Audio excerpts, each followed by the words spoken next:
إن الحمد لله نحمده ونستعينه ونستغفره ونعوذ بالله من شرور أنفسنا ومن سيئات أعمالنا من يهد الله فلا مضل له ومن يضلل فلا هادي له وأشهد أن لا إله إلا الله وحده لا شريك له وأشهد أن محمدا عبده ورسوله أما بعد فأعوذ بالله من الشيطان الرجيم بسم الله الرحمن الرحيم يا أيها الناس اتقوا ربكم الذي خلقكم من نفس واحدة وخلق منها زوجها وبث منهما رجالا كثيرا ونساء واتقوا الله الذي تساءلون به والأرحام إن الله كان عليكم رقيبا يا أيها الذين آمنوا اتقوا الله حق تقاته ولا تموتن إلا وأنتم مسلمون يا أيها الذين آمنوا اتقوا الله وقولوا قولا سديدا يصلح لكم أعمالكم ويغفر لكم ذنوبكم ومن يطع الله ورسوله فقد فاز فوزا عظيما اللهم صل على محمد وعلى آل محمد كما صليت على إبراهيم وعلى آل إبراهيم إنك حميد مجيد اللهم بارك على محمد وعلى آل محمد كما باركت على إبراهيم وعلى آل إبراهيم إنك حميد مجيد সমস্ত প্রশংসা মহান আল্লাহ রাব্বুল আলামিনের জন্য যিনি আমাদেরকে বাইতুল সুন্নাহ মসজিদ ইসলামিক সেন্টারে জুমার সালাত আদায় করার উদ্দেশ্যে সমবেত হওয়ার তৌফিক দিয়েছেন আলহামদুলিল্লাহ দুরূদ ও সালাম বর্ষিত হোক বিশ্ব মানবতার মহান শিক্ষক রাহমাতুল আলামিন মুহাম্মদুর রাসূলুল্লাহ সাল্লাল্লাহু আলাইহি ওয়াসাল্লাম যার আদিত বিধান অনুসরণ করার মাধ্যমে রয়েছে মানব জাতির জন্য ইহকারী কল্যাণ এবং পরকারী মুক্তি। আমি আপনাদের সামনে মুমিন জীবনের লক্ষ্য এবং উদ্দেশ্য সম্পর্কে আলোচনা করার চেষ্টা করব। ওয়া তাওফীকি ইল্লা বিল্লাহ আলাইহি তাওয়াক্কালতু ইলাইহি মুনীব। আল্লাহ রাব্বুল আলামিন আমাদেরকে সৃষ্টি করেছেন, এটা আমরা সবাই জানি। আর সৃষ্টির উদ্দেশ্যটা কি, এটা মুমিন বলতে সবাই জানে যে আল্লাহ রাব্বুল আলামিন তার ইবাদত করার জন্য সৃষ্টি করেছেন। ওমা খালাকাতুল জিন্না ওয়াল ইনসা ইল্লা লিয়াবুদুন। আল্লাহ রাব্বুল আলামিন মানব জাতি এবং জিন জাতিকে সৃষ্টি করেছেন কেবলমাত্র শুধুমাত্র আল্লাহ রাব্বুল আলামিনের গোলামি করার জন্য, দাসত্ব করার জন্য। আল্লাহ রাব্বুল আলামিন মানব জাতিকে সৃষ্টি করলেন, উদ্দেশ্য কি? উদ্দেশ্য হচ্ছে তার ইবাদত করা। এখানে বাইতুল সুন্নাহ মসজিদ একজন ইমাম নিয়োগ দিয়েছেন, একজন মুয়াজ্জিন নিয়োগ দিয়েছেন, একজন খতিব নিয়োগ দিয়েছেন। একটা উদ্দেশ্য আছে না? ইমাম নিয়োগ দিয়েছেন মসজিদ ইমামতি করার জন্য, মুয়াজ্জিন নিয়োগ দিয়েছেন মসজিদে আযান দেওয়ার জন্য, খাদিম নিয়োগ দিয়েছেন মসজিদ পরিষ্কার পরিচ্ছন্ন রাখার জন্য। কর্তৃপক্ষকে যে নিয়োগ দিলেন একটা উদ্দেশ্য আছে, একটা উদ্দেশ্য ছাড়া আল্লাহ আমাদের সৃষ্টি করেছেন, একটা উদ্দেশ্য আছে। উদ্দেশ্য কি আমরা জানি। এখন যিনি ইমাম হিসেবে নিয়োগ পেয়েছেন ওনার কি উদ্দেশ্য ঠিক থাকা লাগবে নাকি কর্তৃপক্ষের উদ্দেশ্য ঠিক থাকলেই হবে? কর্তৃপক্ষে যেমন উদ্দেশ্য করে নিয়ে আসছেন যে ইমামতি করবেন, খতিব খুতবা দিবেন, মুয়াজ্জিন সময় মতো আযান দিবেন, খাদিম মসজিদ দেখাশোনা করে রাখবেন, এটা কর্তৃপক্ষের উদ্দেশ্য। এখন যিনি ইমাম ওনার উদ্দেশ্য থাকতে হবে যে আমি এখানে ইমামতি, যিনি খতিব উদ্দেশ্য থাকতে হবে খুতবা দিবেন, যিনি মুয়াজ্জিন উদ্দেশ্য থাকবে এখানে আযান দিবেন, তার উদ্দেশ্য ঠিক থাকা লাগবে। দুই উদ্দেশ্য ঠিক থাকবে তখন কাজ সুন্দরভাবে হবে, কাজ গ্রহণযোগ্য হবে, নতুবা কাজ গ্রহণযোগ্য হবে। আপনি ইমাম নিয়ে আসলেন সালাত পড়ানোর জন্য, তিনি সালাতের সময় যদি উপস্থিত থাকেন না, তিনি যদি বলেন যে আমি সালাত পড়াবো না, আমি আসলে শিক্ষকতা করব না, তাহলে কি সফল হবে?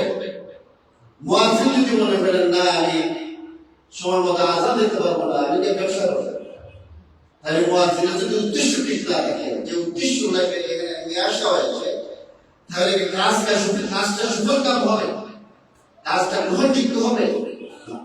আল্লাহ রাব্বুল আলামিনের উদ্দেশ্য হচ্ছে যে আমাদের সৃষ্টি করার উদ্দেশ্য হচ্ছে তার ইবাদত করা, দাসত্ব করা, গোলামি করা।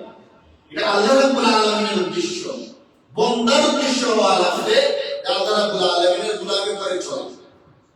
আল্লাহর উদ্দেশ্য কি? তার দাসত্ব করা, গোলামি করা। এই জন্যই বান্দাকে সৃষ্টি করেছেন। বান্দার উদ্দেশ্য হওয়া লাগবে জীবনের পুরোটা জীবনের উদ্দেশ্য হওয়া লাগবে আমি পুরোটা জীবন আমি আল্লাহর ইবাদত করব।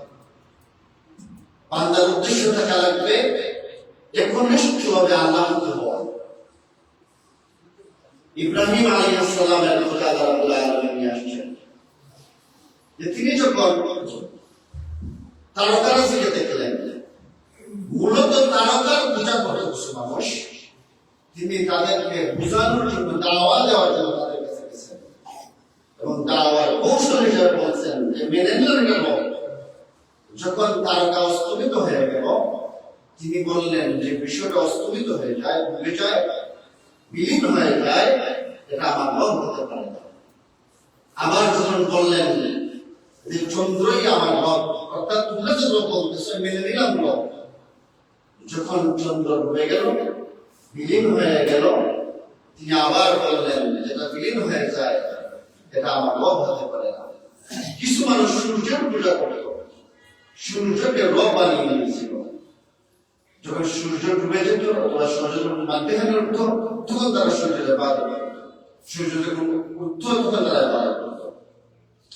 সূর্য যখন ডুবে গেল তখন তিনি আবার বললেন যেটা ডুবে যায় এটা আমার রব হতে পারে। তখন তিনি বললেন ইন্নী ওয়াজ্জাহতু ওয়াজহিয়া লিল্লাযী ফাতারাস সামাওয়াতি ওয়াল আরদা হানিফান ওয়া মা আনা মিনাল মুশরিকিন।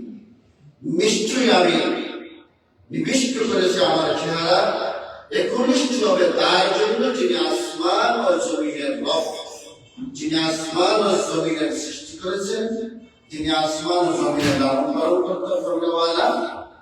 আমি তার দিকে মুখ ফিরিয়ে নিলাম, সব দিক থেকে মুখ ফিরিয়ে কেবলমাত্র ওই সত্তার দিকে মুখ ঘুরিয়ে নিলাম যিনি আকাশ ও জমিনের খালিক, সৃষ্টি করনেওয়ালা, এবং আমি মুশরিক এবং দলমুক্ত নই। তাহলে ইব্রাহিম আলাইহিস সালামের মতো কোরআন আল্লাহ আল্লাহ বলছেন প্রত্যেকটা মুমিনের কথা এটাই হবে, সমস্ত ভ্রান্ত মতবাদ বাদ দিয়ে, সমস্ত ফেরকা বাদ দিয়ে, কোরআন এবং হাদিসকে বাদ দিয়ে যত মতবাদ আছে সমস্ত মতবাদ থেকে মুখ ফিরিয়ে কেবলমাত্র যিনি আসমান এবং জমিনের মালিক, যিনি একমাত্র ইবাদতের মালিক, তার দিকে মুখ ফিরিয়ে একনিষ্ঠভাবে একমাত্র আল্লাহ রাব্বুল আলামিনের জন্য ইবাদত করা। আল্লাহ রাব্বুল আলামিন বলেছেন ওয়ামা উমিরু ইল্লা লিয়াবুদুল্লাহা মুখলিসিনা লাহুদ-দীন হুনাফা ওয়া yuqimus সালাতা ওয়া yu'tuz যাকাতা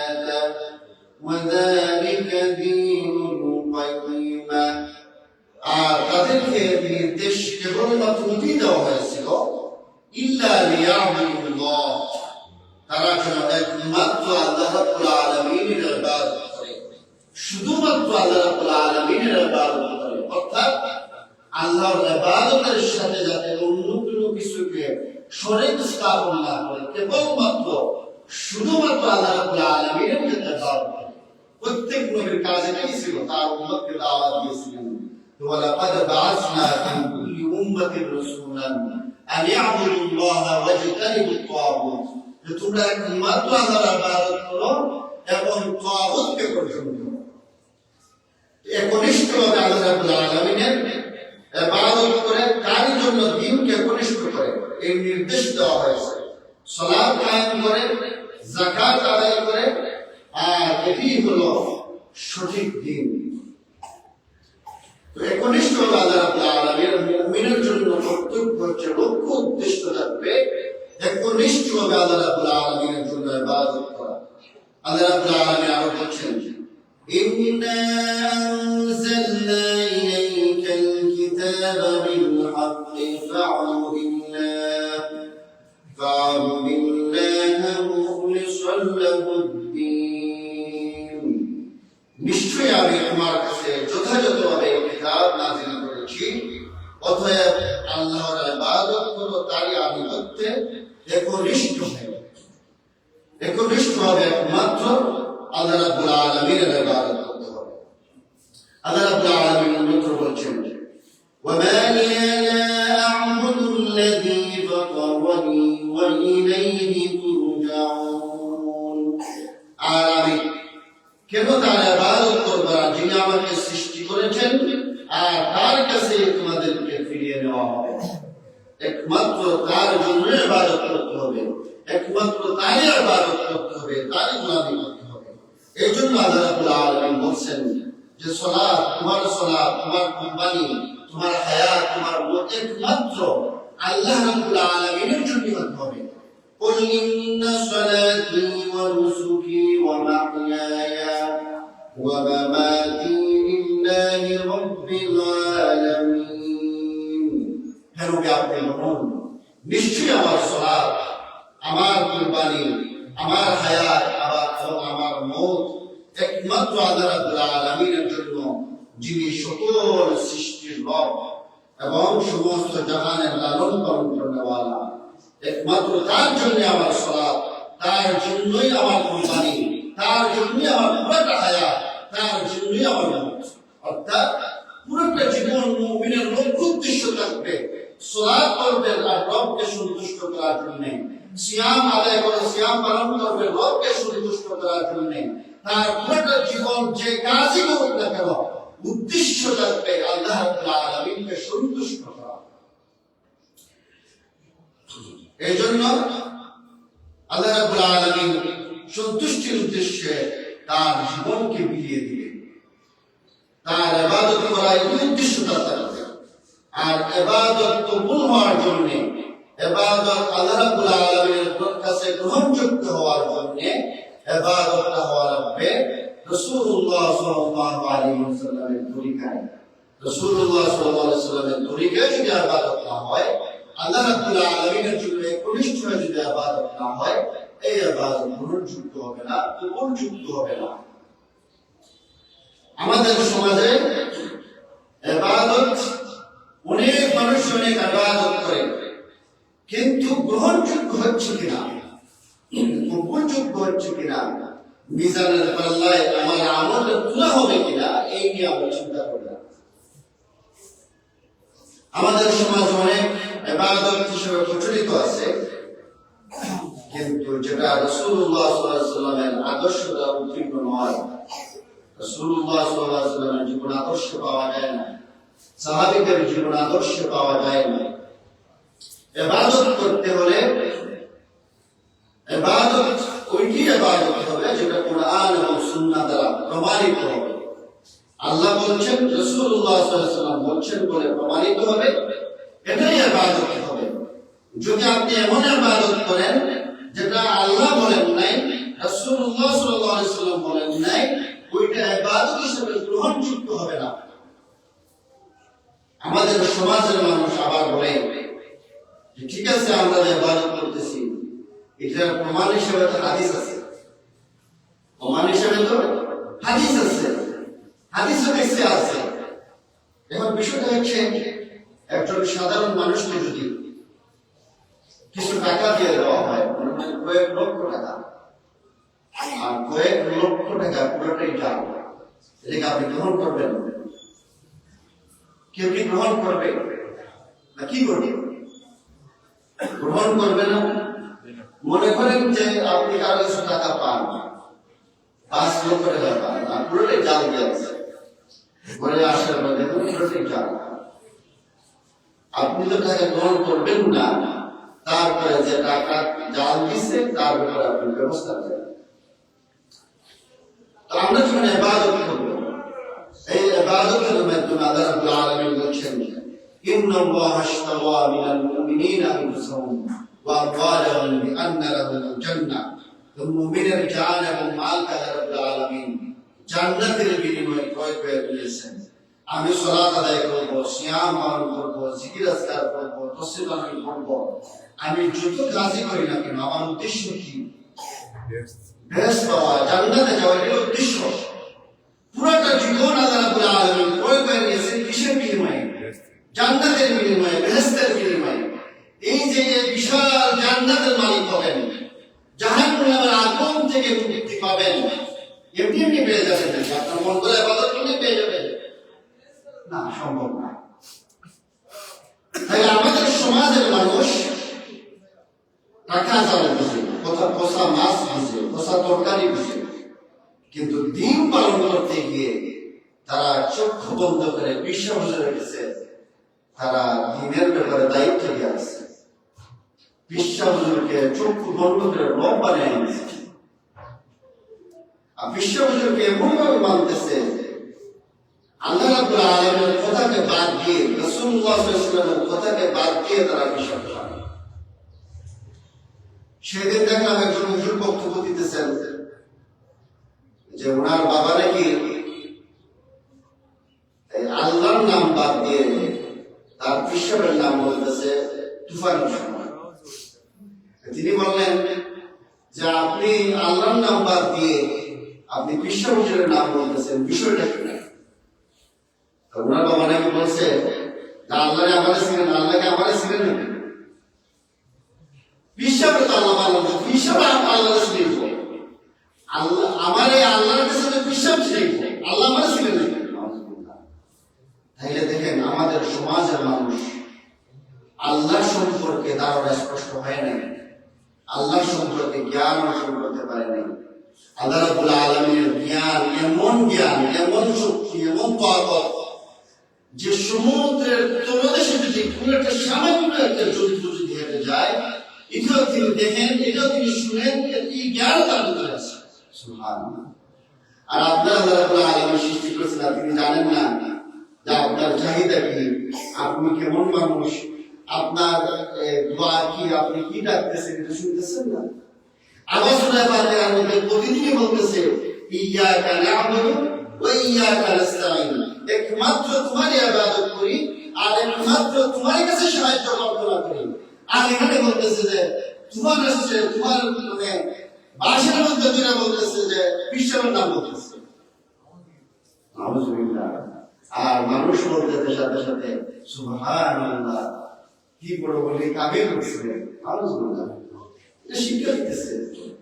ইত্তাখাযুল আহবার ওয়া রুহবানা আরবাবা মিন দুনিল্লাহ, তারা রব বানিয়ে নিয়েছে, তাদের হুজুরদেরকে তারা রব বানিয়ে নিয়েছে। এই জন্য ইসলাম পালন করতে হবে কুরআন এবং সুন্নাহ অনুযায়ী। আর রাসূলুল্লাহ সাল্লাল্লাহু আলাইহি সাল্লামের হাদিস এটা বিশুদ্ধ সূত্রে যেটা প্রমাণিত, এটাকে অনুসরণ করতে হবে। যেভাবে আপনি দুনিয়া ভালো বুঝছেন, যদি এর থেকে 1000 গুণ ভালো আখিরাত না বুঝেন, আপনি জান্নাতে যেতে পারবেন না। আপনি যেভাবে জাল টাকা গ্রহণ করেন না, তেমনি ভাবে আল্লাহ রাব্বুল আলামিন জাল হাদিস দিয়ে যা আমল ওটা দিয়ে গ্রহণ করেন না। এই জন্য রাসূলুল্লাহ সাল্লাল্লাহু আলাইহি ওয়াসাল্লাম বলছেন যে কোনো ব্যক্তি যদি মান কাযিবা আলাইহি মুতাআম্মিদান ফালইয়াতাবাওয়া মাকআদাহু মিনান নার, কোন ব্যক্তি যদি আমার নামে কোনো কথা বলে অথচ আমি বলি নাই, আমার নামে চালিয়ে দিচ্ছে যে রাসূলুল্লাহ সাল্লাল্লাহু আলাইহি ওয়াসাল্লাম বলছেন, অথচ রাসূলুল্লাহ সাল্লাল্লাহু আলাইহি ওয়াসাল্লাম নিজে বলেন নাই, তাহলে সে নিজের জায়গা নিজেই জাহান্নামে করে নিল। তাহলে কত হাজার হাজার আলেম সেদিন দেখবেন আল্লাহ রাব্বুল আলামিন জাহান্নামের দিকে নিয়ে যাচ্ছে, ফেরেশতারা জাহান্নামের দিকে নিয়ে যাচ্ছে, জাহান্নাম ফায়সালা হয়ে গেছে। কত হাজার হাজার আলিমের অবস্থা, লক্ষ লক্ষ আলিমের অবস্থা এমন হবে যারা বানায়া হাদিস বলতো, যারা রাসূলুল্লাহ সাল্লাল্লাহু আলাইহি ওয়াসাল্লাম মিথ্যা কথা বলে, সে নিজের জায়গা নিজেই জাহান্নামে করে নিচ্ছে, নিজেই ঘোষণা করে নিচ্ছে যে জাহান্নামে যাবে। তো আমাদের সমাজে দেখবেন দলিল পেশ করতেছে, এটা তো হাদিসের কিতাবে আছে, হাদিস গ্রন্থে আছে, হাদিস গ্রন্থে থাকলে এটা প্রমাণিত হয়ে যায় না যেটা ইবাদত যোগ্য, এটা প্রমাণিত হওয়া লাগবে হাদিসটা সহিহ কিনা। তেমনি ভাবে আমাদের সমাজে যে প্রচলিত আছে শাবান মাস উপলক্ষে, শাবান মাস উপলক্ষে সহিহ হাদিস হচ্ছে যে রাসূলুল্লাহ সাল্লাল্লাহু আলাইহি ওয়াসাল্লাম শাবান মাস আসার পরে তিনি বেশি বেশি সিয়াম রাখতেন, রমাদান মাসের প্রস্তুতি গ্রহণ করতেন, দোয়া করতেন যে রমাদান মাস পর্যন্ত যাতে, এটা সালাতের আমল ছিল যে রমাদান মাস পর্যন্ত যাতে আল্লাহ রাব্বুল আলামিন হায়াত দান করেন, এবং বেশি বেশি সিয়াম রাখতেন। আয়েশা রাদিয়াল্লাহু তাআলা আনহা থেকে বর্ণিত আছে, তিনি বলছেন যে রাসূলুল্লাহ সাল্লাল্লাহু আলাইহি ওয়াসাল্লাম শাবান মাস গেলে এত বেশি সিয়াম রাখেন, অন্য মাসে এত বেশি সিয়াম রাখেন। এটা হচ্ছে সুন্নাহ দ্বারা প্রমাণিত। তারপরে সোমবারে সিয়াম রাখা, বৃহস্পতিবারে সিয়াম রাখা, আইয়ামে বীজের সিয়াম রাখা, মাসের 3 দিন সিয়াম রাখা, মধ্যের 3 দিন সিয়াম রাখা, এটা সুন্নাহ দ্বারা প্রমাণিত। এটা রাসূলুল্লাহ সাল্লাল্লাহু আলাইহি ওয়াসাল্লাম সারা বছর এভাবে পালন করতেন। আপনি সারা বছর এভাবে পালন করেন, সিয়াম রাখেন না। তারপরে শাবান মাস আসার পরে বেশি বেশি সিয়াম রাখেন। কিন্তু শাবান মাসের মধ্য রজনীতে যে সমস্ত হাদিস আছে যে এই দিন ইবাদত করা, এই দিন সিয়াম রাখা, এই দিন বেশি বেশি রোজা রাখা, সকল কিছুই জাল হাদিস অথবা সহিহ হাদিস, কোনটাই সহিহ হাদিস দ্বারা প্রমাণিত নয়। একটা হাদিস আছে, কিছু কিছু মুহাদ্দিসগণ এটাকে হাসান বলেছেন। এই হাদিসটা হচ্ছে ওই দিন কিছু মানুষের ক্ষমা করে দেওয়া হয় যে সমস্ত মানুষ শিরক করে না এবং অন্তরে হিংসা লালন করে না। এই তিনটা গুণ সারা বছর যাদের মধ্যে থাকবে, যারা হিংসা করে না এবং শিরক করে না, যারা শিরক থেকে বেঁচে থাকে, তাহলে আপনার কাছে তো শিরকের কোনো ধারণাই নাই। যে হাদিসটা সহিহ এটা হচ্ছে যারা শিরক থেকে বেঁচে থাকে, একনিষ্ঠভাবে আল্লাহ রাব্বুল আলামিনের ইবাদত করে, ওই সমস্ত হুজুররা যারা এই দিনকে বিশেষভাবে পালন করে, এরা কোনোদিন শিরকের বিষয়ে কোনো বক্তব্য দিবে না, বেদাতের বিষয়ে কোনো বক্তব্য দিবে না, শিরক কাকে বলে এই বিষয়ে কোনো কথা বলবে না। আসলে সে নিজেই জানে না, কারণ তার বাবা তো তার বাবার পীর হুজুরের নাম ধরেছে, আল্লাহর নাম ধরে থাকতো না, তার বাবাই তো মুশরিক ছিল, সে তার বাবার মুশরিক বিষয়টা সাপোর্ট করতেছে। তাই এই হুজুর সমাজের মধ্যে কি শিক্ষা দেবে শিরকের বিষয়ে? এই দিনে শবে বরাতের রাত্রিতে, শবে বরাত হিসেবে যেটা পরিচিত আমাদের সমাজে, এই রাত্রিতে, এই রাত্রির ফজিলত হিসেবে যে কথা, এই হাদিসটা সবচেয়ে বিশুদ্ধ হিসেবে পাওয়া যায়, হাসান হিসেবে পাওয়া যায়, মোটামুটি গ্রহণযোগ্য হিসেবে পাওয়া যায়, এটা হচ্ছে যাদের অন্তরের মধ্যে কোনো হিংসা নাই আর যারা শিরক করে না, ওই সমস্ত মানুষকে ওই দিন ক্ষমা করে দেওয়া হবে। এছাড়া যত ধরনের হাদিস আছে, কিছু বিশ্ব যার কিছু হাদিস আছে, অতএব এই দিন আলাদাভাবে ইবাদত করতে হবে, দাসত্ব করতে হবে, এই দিন আলাদাভাবে সিয়াম রাখতে হবে, ওই দিন 100 রাকাত সালাত আদায় করতে হবে, 150 রাকাত সালাত আদায় করতে হবে। কোনো কিছুই সহিহ হাদিস দ্বারা প্রমাণিত নয়। 100 রাকাতের সালাতের বিষয়ে 468 হিজরিতে একজন মানুষ, একজন কারি, একজন হাফেজ, যার তেলাওয়াত খুব সুন্দর ছিল, সে বাইতুল মুকাদ্দাসের মধ্যে দাঁড়িয়ে তেলাওয়াত করলো, সালাত আদায় করা শুরু করলো, জোরে জোরে তেলাওয়াত করব এবং তার তেলাওয়াত শুনে তার সালাত আদায় করা দেখে অনেক মানুষ একজন দুইজন তিনজন করে করে একটা জামাত হয়ে গেল।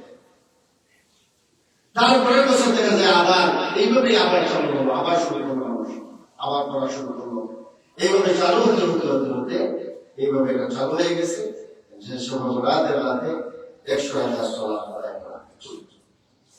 এটা কেন চালু হচ্ছে? মানুষের মধ্যে দিনকে সঠিকভাবে আঁকড়ে ধরার মানসিকতা ছিল না। বেদাতের বিষয়ে সে কঠোরতা অবলম্বন করে নাই। বেদাতের বিষয়ে যদি কঠোর থাকতো তাহলে এই নতুন একটা বিষয় আমদানি হতো না।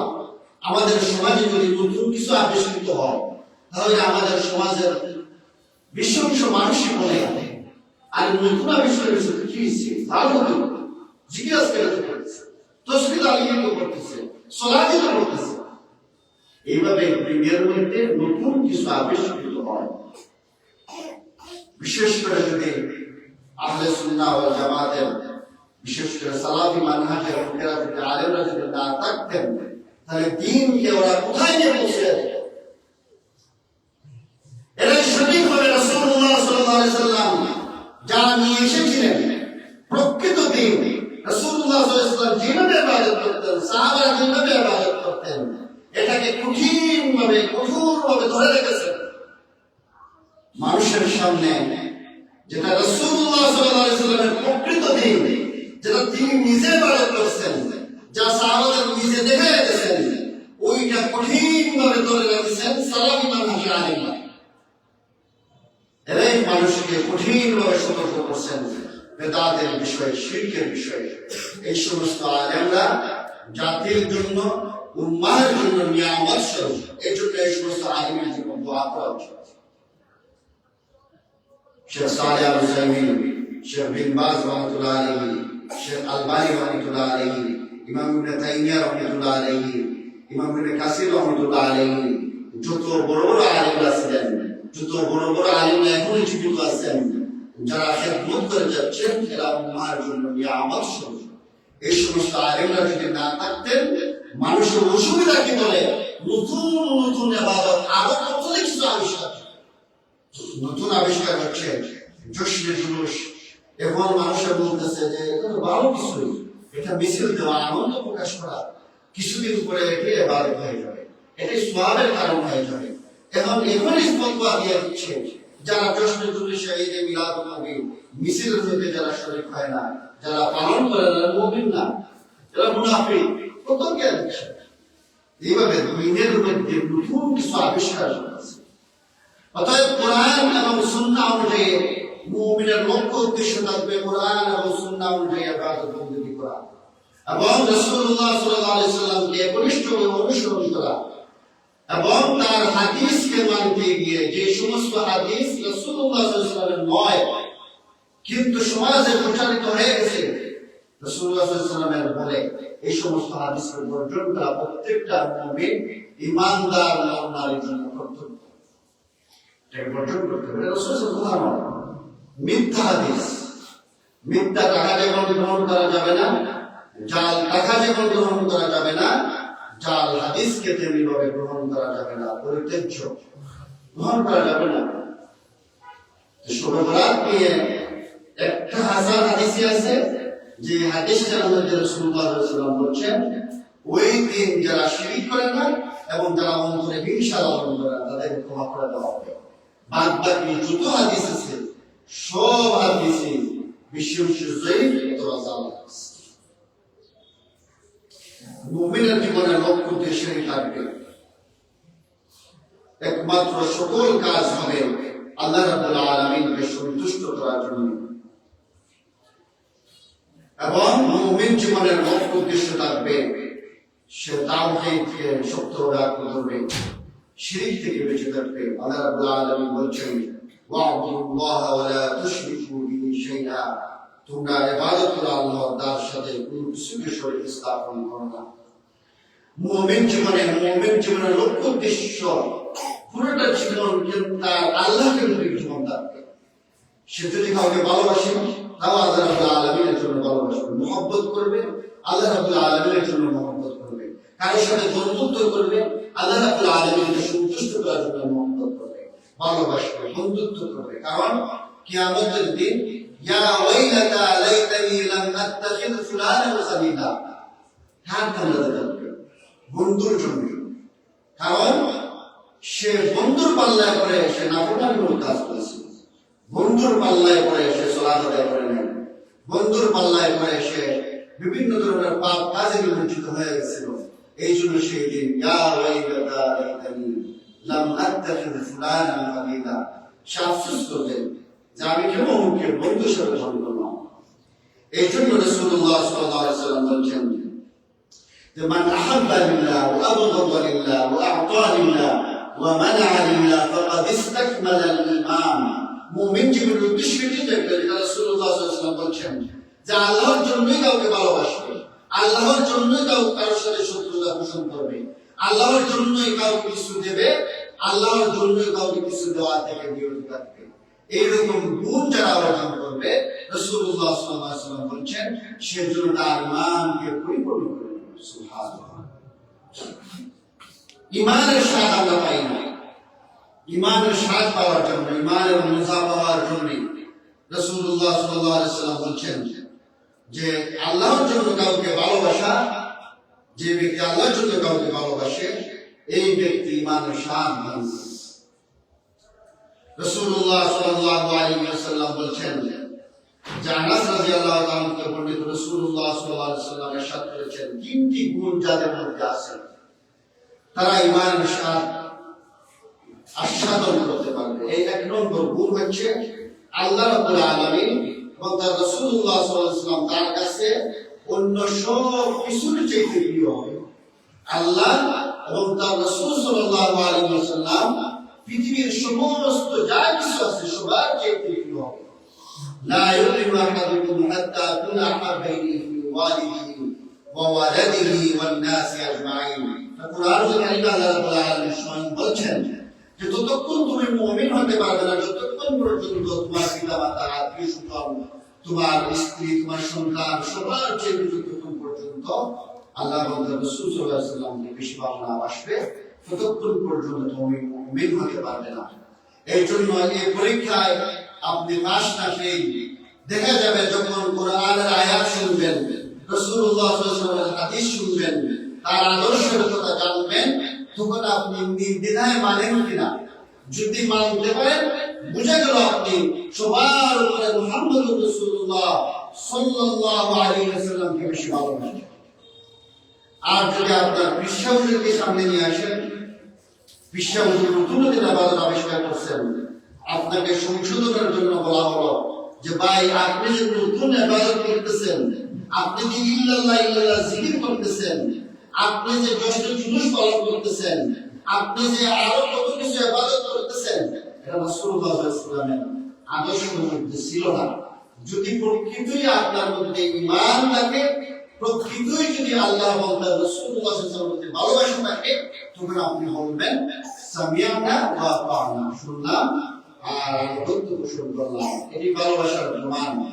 আর যদি বলেন যে না না না আমাদের অমুক বুজুর্গ প্রতিটা শিক্ষা দেন না, উনি কি কম বুঝতেন, অমুক আলেম কি কম বুঝতেন, আপনি কি বেশি বুঝছেন, আপনার প্রশ্ন এটা হতে পারে। সর্বোচ্চ আপনার কাজ এটা হতে পারে যে ব্যক্তি বলছেন ওই ব্যক্তি হয়তো আপনার কাছে সত্যবাদ না হতে পারে, যে ব্যক্তি হয়তো আমার প্রতারণা করেছে, এই ব্যক্তিকে দেখা যায় অমুকের দালাল তমুকের দালাল হিসাবে ছিল, তাইলে আমরা বলতেছে কথা বলতেছে, তাই এই লোক তো মিথ্যা বলতে পারে। আপনার কাজ এটা হতে পারে যে এই লোকের কথা আমরা বিশ্বাস করছি না, মিথ্যা বলতে পারে, তখন আপনার কাজ হলো যাচাই বাছাই করা, যেটা আসলে সহি হাদিস না। আপনি আরো আলিমের কাছে বলেন, বড় হুজুরের কাছে বলেন, হুজুর আমরা যে ইবাদত করতেছি এটা সহি হাদিস আছে কিনা এটা আপনি যাচাই বাছাই করেন, যাতে আপনার বিশ্বাস হয়। কমপক্ষে যাদের মধ্যে ইখলাস আছে, আল্লাহর ভয় আছে, এই সমস্ত আলিম মিথ্যা বলে না, কথা বানায় বলে না। অনেক সময় বলতে পারে যে এটা রাসূল সাল্লাল্লাহু আলাইহি ওয়াসাল্লামের হাদিসে না থাকলেও আমাদের বুজুর্গরা করছেন এই জন্য আমরা করি, তখন আপনি বুঝে বলবেন যে এটা এই আমলটা গ্রহণযোগ্য নয়। আবার অনেক সময় বলে যে রাসূলের হাদিসে না থাকলেও যেহেতু আমাদের মাযহাবে আছে, আমাদের ইমাম বলছেন, এই জন্য আমরা করতেছি। অথবা এরকম বলেন যে আমাদের অমুক আলিম বলছেন, উনি কি কম বুঝতেন নাকি, তুমিও তো কোথাও না কোথাও পাইছে, এই জন্য বলছেন। ওই সমস্ত কথা যখনই বলবে আপনি এটা গ্রহণ করবেন না, এবং আপনার কাজেটা হতে পারে যে আপনি যাচাই বাছাই করতে পারেন এটা আসলেই সহি কিনা, আসলে রাসূলুল্লাহ সাল্লাল্লাহু আলাইহি ওয়াসাল্লামের আদর্শ কিনা। আপনি আরেকটু যাচাই বাছাই করেন, পড়াশোনা করার চেষ্টা করেন, হাদিসের কিতাব বাংলায় আছে পড়ার চেষ্টা করেন, তাফসীরের কিতাব বাংলায় আছে পড়ার চেষ্টা করেন, কিন্তু সাথে সাথে প্রত্যেকখান করবেন না, তাহলে ইমান চলে যাবে। তো আপনার ভিতরে এটা আমাদের মুমিন বলতে ইমানের স্বাদ কখন পাবো, যখন সর্বোচ্চ ভালোবাসবো, সকল কিছুর চেয়ে বেশি ভালোবাসবো আল্লাহ এবং রাসূলুল্লাহ সাল্লাল্লাহু আলাইহি ওয়াসাল্লামকে। এবং আমার কাজ এটাই থাকবে, যখন আল্লাহ এবং রাসূল সাল্লাল্লাহু আলাইহি ওয়াসাল্লামের হাদিস জানবো, আমি সাথে সাথে প্রত্যাখ্যান করব না। যে ব্যক্তি বলছে আমার বিশ্বাস না হতে পারে, কিন্তু আমি যাচাই বাছাই করি, তারপরে আমি যদি গ্রহণযোগ্য হয় আমি গ্রহণ করব।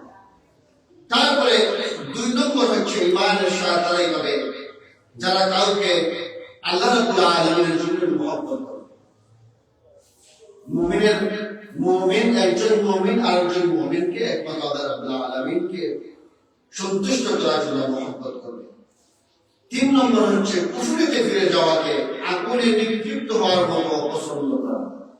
আগুনে ঝাঁপ দেওয়া যেমনি আমরা অপছন্দ করি, কুফরি করা, শিরক করাকে আমরা ওইভাবে অপছন্দ করব যেভাবে আমরা আগুনে নিক্ষিপ্ত হওয়ার অপছন্দ করি। তারপরে আল্লাহ রাব্বুল আলামিনের মুমিনদের ব্যাপারে যে সমস্ত গুণ থাকা অর্জন করা জরুরি, 7 ধরনের মানুষকে রাসূলুল্লাহ সাল্লাল্লাহু আলাইহি ওয়াসাল্লাম বলছেন আরশের ছায়ার নিচে জায়গা দেওয়া হবে। عن أبي هريرة رضي الله تعالى عن النبي صلى الله عليه وسلم قال 7 يظلهم الله في ظله يوم لا ظل إلا ظله الإمام العادل।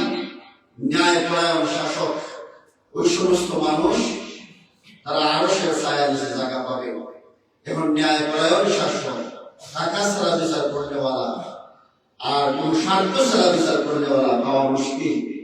কিন্তু যে ব্যক্তি একমাত্র আল্লাহ রাব্বুল আলামিনকে সন্তুষ্ট করার জন্য ন্যায় বিচার করবে, কোন টাকা গ্রহণ করবে না, কোন ধরনের কোন কিছু গ্রহণ না করে ন্যায় বিচার সমাজের মধ্যে করবে, ওই ব্যক্তিকে আল্লাহ রাব্বুল আলামিন আরশের ছায়ার নিচে জায়গা দিবেন। ওয়াশাবুন নাশা বিইবাদাতিল্লাহ, আর যে ব্যক্তি যৌবন অবস্থায় ইবাদত করে, যৌবন অবস্থায় সালাত আদায় করে, যৌবন অবস্থায় যে ছেলেটা আল্লাহ রাব্বুল আলামিনের আনুগত্য করে চলে, নামাজ ছেড়ে দেয় না, আল্লাহ রাব্বুল আলামিনকে ভয় করে চলে, ওই যুবককে কিয়ামতের দিন আরশের ছায়ার নিচে জায়গা দেওয়া হবে। ওয়ারাজুলুন কলবুহু মুআল্লাকুন ফিল মাসাজিদ। মুসল্লি, ওই সমস্ত মুসল্লি যে মুসল্লির হৃদয়টা মসজিদের প্রতি ঝুলে থাকে, একটা সালাত শেষ হওয়ার পরে আরেকবার নামাজ পড়ার জন্য আরেকটা ওয়াক্ত আসার জন্য দিন হয়ে থাকে, মসজিদের প্রতি ঝুলন্ত দিন, ওই সমস্ত মুসল্লিদেরকে আরশের ছায়ার নিচে জায়গা দেওয়া হবে। ورجلان تحابا في الله اجتمعا عليه وتفرقا عليه।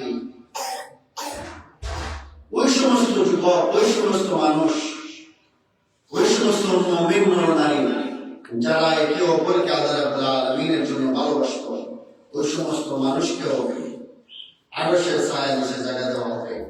এবং তারা এমন অবস্থায় তারা পৃথক হয়েছে, এমন অবস্থায় তারা পৃথক হয়েছে যে পরস্পর মিলিত হয় একমাত্র আল্লাহ রাব্বুল আলামিনকে সন্তুষ্ট করার জন্য, এবং বিচ্ছিন্ন হয় একমাত্র আল্লাহ রাব্বুল আলামিনকে সন্তুষ্ট করার জন্য। অর্থাৎ সারাটা জীবন তারা যতদিন তারা ছিল, তাদের ভালোবাসাটা ছিল আল্লাহ রাব্বুল আলামিনকে সন্তুষ্ট করার জন্য। এক ভাই হয়তো চলে গেছেন লন্ডন, লন্ডন যাওয়ার পর্যন্ত তাদের প্রতি ভালোবাসা অটুট ছিল, বিচ্ছিন্ন হয়েছে ভালোবাসা থাকা অবস্থায়। আবার কোন উপায় হয়তো মারা গেছেন, কিন্তু মোহব্বত থাকা অবস্থায় মারা গেছেন, কিন্তু বিদ্বেষ নিয়ে আসে। এরকম যারা একে অপরকে আল্লাহ রাব্বুল আলামিনের জন্য ভালোবাসবে, তাদেরকে আরশের ছায়ার নিচে জায়গা দেওয়া হবে। 5 নম্বর হচ্ছে, যে ব্যক্তি কোন অভিচার সুন্দরী রমণী তাকে ব্যভিচারের জন্য ডাকবে, আর এই ডাকের আহ্বানে সে বলবে ইন্নী আখাফুল্লাহ, আমি আল্লাহকে বলি। আচ্ছা, এরকম যুবক আছে কি? খুঁজে পাওয়া যাবে? যুবকের তো সারাক্ষণ চিন্তা, যুবতী রমণীরা কিভাবে পটানো যায় এই চিন্তা। কিন্তু এই গুণ অর্জন করেন কত কঠিন একটা বিষয়। কোন মুমিন পুরুষকে এইভাবে বলবেন রমণী ডাকতেছে, আর আপনার জন্য এইভাবে তাকওয়া অর্জন হয়ে যাবে। আপনার যখন আল্লাহর ভয় ওইভাবে চলে আসবে, তখন সুন্দরী রমণী অবিচার নারী যখন আপনারা ডাকবেন, তখন আপনি বলবেন ইন্নী আখাফুল্লাহ, আমি আল্লাহর ভয় করি। সুবহানাল্লাহ। আর আমাদের বর্তমানে মুসলিম যুবকদের অবস্থা কি? রাস্তা দিয়ে হেঁটে গেলে পর্দাশীল কোন নারীও যদি যায়, তাহলে আবার বুড়ে ফিরে তাকায় রেখে গেছে। আবার বন্ধু যে সাথে আছে, ওই বন্ধু যদি না দেখে থাকে, ওই বন্ধু তারা আবার দেখায় দেয় ঠিক গেছে, অথবা কি গেল দেখো ভালো করে। তাইলে সে যেমন তার বন্ধুও তেমন। এর জন্য বন্ধু বাছাই করার ক্ষেত্রেও যে বন্ধু আপনাকে আল্লাহর ভয় দেখাবে, ওই সমস্ত ছেলেদের সাথে চলাফেরা করবে।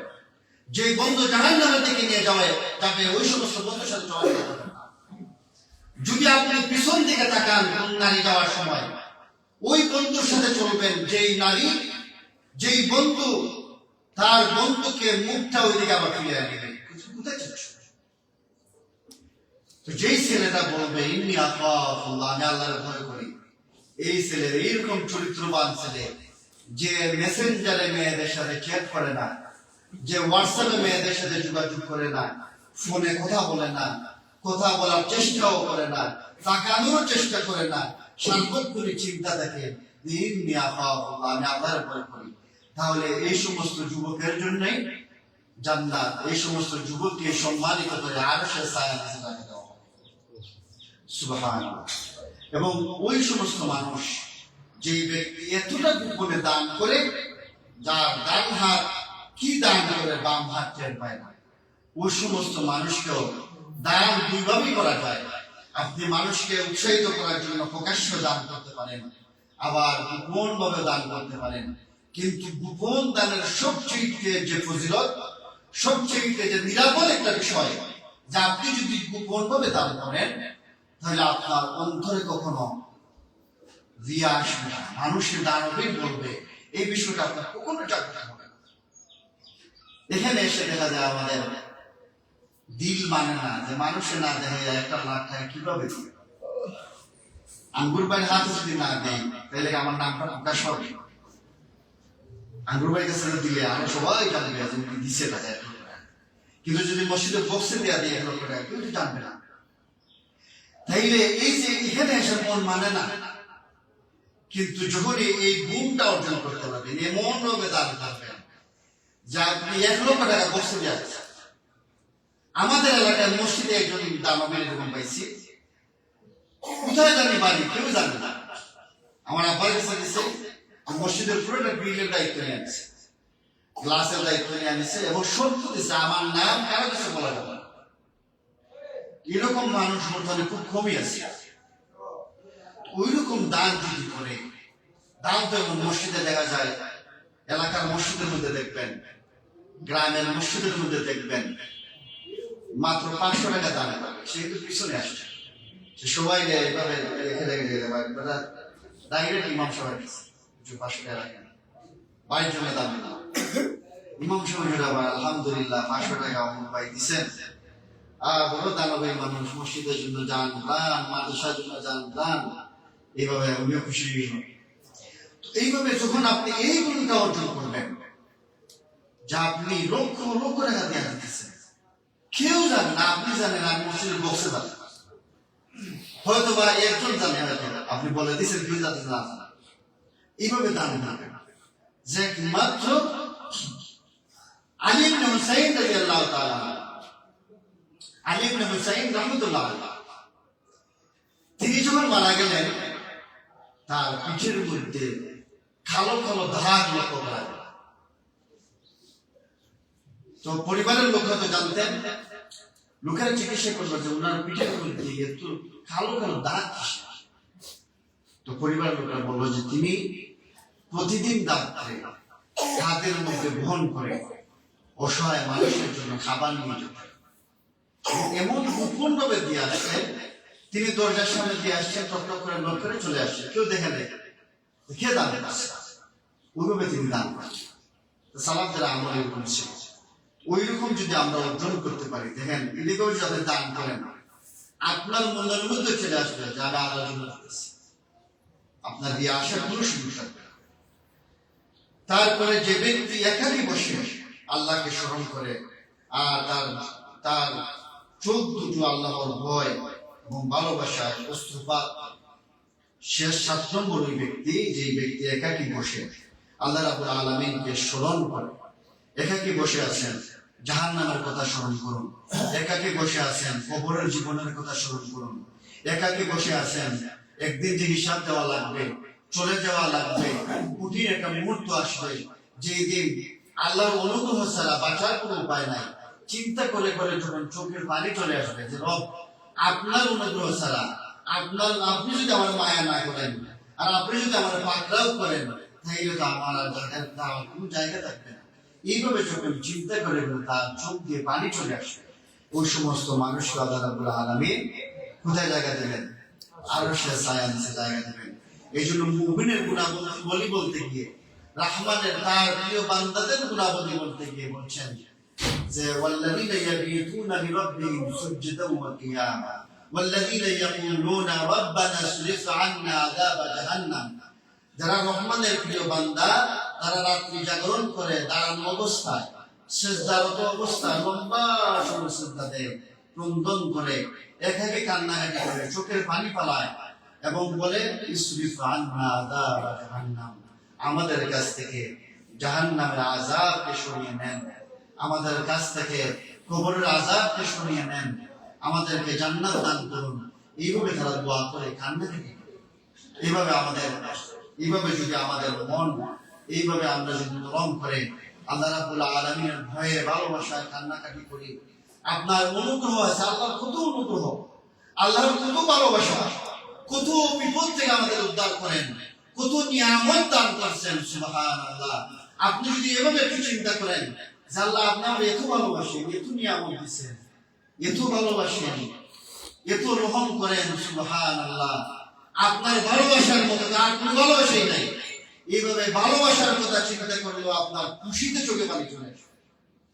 নিয়ামতের কথা চিন্তা করলে, একটা একটা নিয়ামত চিন্তা করেন, কত অসুখী মানুষ আছে, কত দুর্দশাগ্রস্ত মানুষ আছে, কত অসহায় মানুষ আছে, আল্লাহ আপনার কত ভালো লাগছে, আলহামদুলিল্লাহ। এভাবে যেন আলহামদুলিল্লাহ বলবেন, চিন্তা করবেন একটু, আপনার চোখে দিয়ে ভালোবাসায় আল্লাহ পানি চলে আসবে।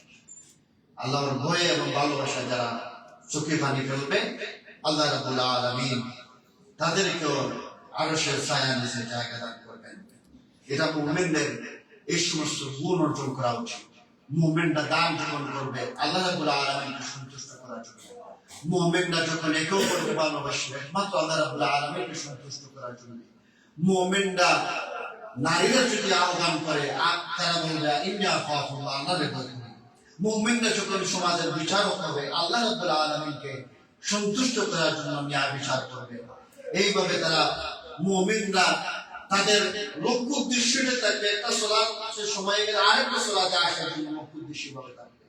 মুমিনরা আল্লাহ রাব্বুল আলামিনের ভয়ে কান্নাকাটি করবে। আব্বাস ইবনে আব্দুল মুত্তালিব রাদিয়াল্লাহু তাআলা বর্ণিত, তিনি বলেন রাসূলুল্লাহ সাল্লাল্লাহু আলাইহি ওয়াসাল্লাম কে বলতে শুনেছেন, সে ব্যক্তি ঈমানের স্বাদ পেয়েছে যে রব হিসাবে আল্লাহকে, দিন হিসাবে ইসলামকে এবং রাসূল হিসাবে মুহাম্মদুর রাসূলুল্লাহ সাল্লাল্লাহু আলাইহি ওয়াসাল্লামকে সন্তুষ্ট চিত্তে স্বীকার করে নিয়েছে। আল্লাহ রাব্বুল আলামিন আমাদেরকে সঠিক লক্ষ্য উদ্দেশ্যে আল্লাহ রাব্বুল আলামিনকে সন্তুষ্ট করে জীবন যাপন পরিচালিত করার তৌফিক দান করুন, আমিন। الحمد لله والصلاة والسلام على رسول الله. أما بعد فإن خير الحديث كتاب الله وخير الهدي محمد صلى الله عليه وسلم وشر الأمور محدثاتها وكل محدثة بدعة وكل بدعة ضلالة وكل ضلالة في النار. قال الله تعالى: إن الله وملائكته يصلون على النبي يا أيها الذين آمنوا صلوا عليه وسلموا تسليما. اللهم صل على محمد وعلى آل محمد كما صليت على إبراهيم وعلى آل إبراهيم إنك حميد مجيد. اللهم بارك على محمد وعلى آل محمد كما باركت على إبراهيم وعلى آل إبراهيم إنك حميد مجيد. আল্লাহ রাব্বুল আলামিন আমাদের জীবনের সমস্ত গুনাহকে মাফ করে দেন, আমাদের প্রকাশ্য গুনাহ মাফ করে দেন, আমাদের গোপন গুনাহ মাফ করে দেন, আমাদের ছোট গুনাহ মাফ করে দেন, আমাদের বড় গুনাহ মাফ করে দেন। রব্বানা যালামনা আনফুসানা ওয়া ইন লাম তাগফির লানা ওয়া তারহামনা লানাকুনান্না মিনাল খাসিরিন।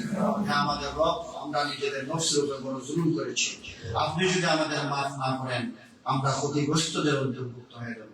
রব্বানা আতিনা ফিদ দুনিয়া হাসানাহ وفي الآخرة حسنة وقنا عذاب النار.